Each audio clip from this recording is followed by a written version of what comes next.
ಕನ್ನಡ. ಕನ್ನಡ ವರ್ಣಮಾಲೆ. ಕನ್ನಡ ವರ್ಣಮಾಲೆಯಲ್ಲಿ ಒಟ್ಟು 49 ಅಕ್ಷರಗಳಿವೆ. ಅವುಗಳನ್ನು ಇವಾಗ ನಾವು ಒಂದೊಂದಾಗಿ ಹೇಗೆ ಬರೆಯೋದು ಅಂತ ತಿಳ್ಕೊಳ್ಳೋಣ ನೋಡಿ. ಅ, ಆ, ಇ, ಈ, ಉ, ಊ, ರು, ಎ,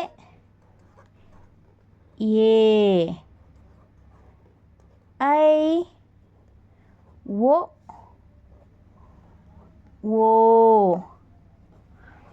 ಹೌ, ಹಂ, ಆಹ. ನೋಡಿ, ನಾವು ಯಾವಾಗಲೇ ಆದ್ರೂ ಕನ್ನಡ ವರ್ಣಮಾಲೆಯನ್ನು ಬರಿಬೇಕಾದ್ರೆ 2 ಲೈನ್ ಅಂದರೆ 2 ಲೈನು 2 ಗೆರೆಯನ್ನು ಸೇರಿಸಿ ಬರೆದು ಪ್ರಾಕ್ಟೀಸ್ ಮಾಡಬೇಕು. ಆವಾಗಲೇ ಕನ್ನಡದ ಅಕ್ಷರಗಳು ಹ್ಯಾಂಡ್ ರೈಟಿಂಗು ತುಂಬ ಚೆನ್ನಾಗಿ ಬರ್ತಕ್ಕಂಥದ್ದು. ನೋಡಿ, ಈಗ ನೆಕ್ಸ್ಟು ಕ, ಕ, ಗ, ಘ,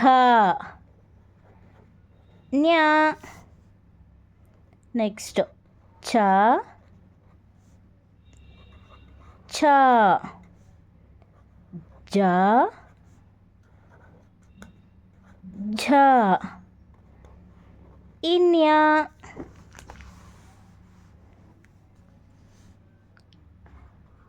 ಟ, ಠ, ಡ, ಢ, ಣ, ತ, ಥ, ದ, ಧ, ನ. ನೆಕ್ಸ್ಟು ಪ, ಫ,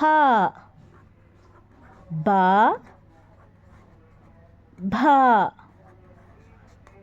ಮ. ನೆಕ್ಸ್ಟು ಯ, ರ, ಲ, ವ, ಶ, ಶ,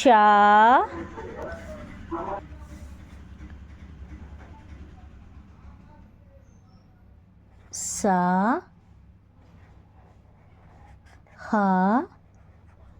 ಳ. ನೋಡಿ, ಈ ರೀತಿ ಅಕ್ಷರಗಳನ್ನು ದುಂಡಾಗಿ ಬರಿಬೇಕು.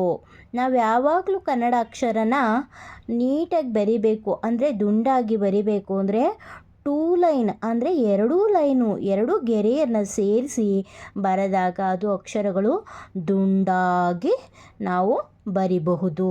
ನಾವು ಯಾವಾಗಲೇ ಕಲಿಬೇಕಾದ್ರೆ ಅಕ್ಷರಗಳನ್ನು ನಾವು ದುಂಡಾಗಿ ಅಕ್ಷರಗಳನ್ನು ಬರಿಬೇಕು ಅಂದರೆ ಈ ರೀತಿಯಾಗಿ ನೀಟಾಗಿ ಬರಿಬೇಕು.